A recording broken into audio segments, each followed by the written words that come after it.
సామాజిక అస్త్రం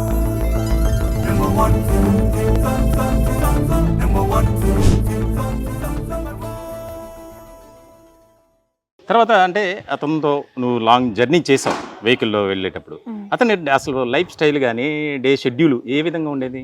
morning లెగవడం, brush చేయడం, తినడం, బ్రేక్ఫాస్ట్, సిగరెట్లు అయిపోతే సిగరెట్ పెట్లు ఒక 5-6 కొనుక్కోవడం, తాగడం అంతే. ఆల్కహాల్ అనేది అలో అయ్యేది కాదు, ఎందుకంటే నేను వద్దని చెప్పేదాన్ని.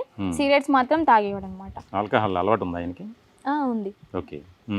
అంటే ఇన్ని జరిగిన తర్వాత అక్కడి నుంచి నేను వచ్చేయాలి, నా కుటుంబ సభ్యుల దగ్గరికి నేను చేరుకోవాలి, నేను ఇక్కడ మోసపోయాను అనేది ఎప్పుడైనా అనిపించిందా అతనితో ఉన్న సందర్భాల్లో? ఒక్కోసారి ఫ్యామిలీ బాగా గుర్తొచ్చేది. ఆ టైంలో ఇలా అమ్మ నాన్న గుర్తొస్తున్నారు అంటే నేనున్నా కదా, ఏం కాదు, వాళ్ళని కూడా మనం తెచ్చేసుకొని చూసుకుందామని ఏదో ఒకటి మాట చెప్పేసి దాన్ని అలాగే సర్దుబాటు చేసేవాడు అనమాట. మంచి నీకు కెరీర్ ఉంది, చక్కగా ఒక ఛానల్లో యాంకర్గా చేసావు, అలాగే ఇన్స్టా వీడియోస్ కానీ రకరకాల చేసినటువంటి సందర్భంలో నేను అనవసరంగా వచ్చి ఇక్కడ ఇరుక్కుపోయాను, ఇటు రాకుండా ఉంటే బాగుండేది, ఈ శ్రీనివాస్ నాకు పరిచయం కాకపోతే బాగుండేది అని ఎప్పుడైనా అనిపించిందా? ఫస్ట్ ఆఫ్ ఆల్ ఏదైనా సరే దెబ్బ తగిలితేనే మనకి ఆ పెయిన్ అనేది తెలుస్తుంది.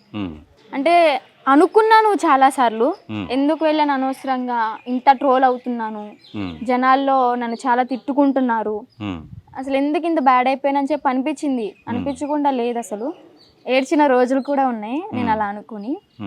అంతే, ఆ టైంలో గ్రహచారం బాగోకో ఏమో జరిగిపోయింది, గతం గతః.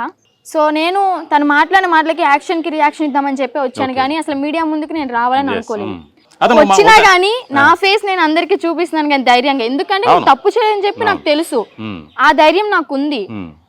అతనికి ఇలాగా స్పెట్స్, మాస్క్, క్యాప్ అయితే పెట్టుకుంటాలేదు, ఇదే నా ఫేస్, నేను ఓపెన్ గా చెప్తున్నాను, నేనైతే ఏ తప్పు చేయలేదు.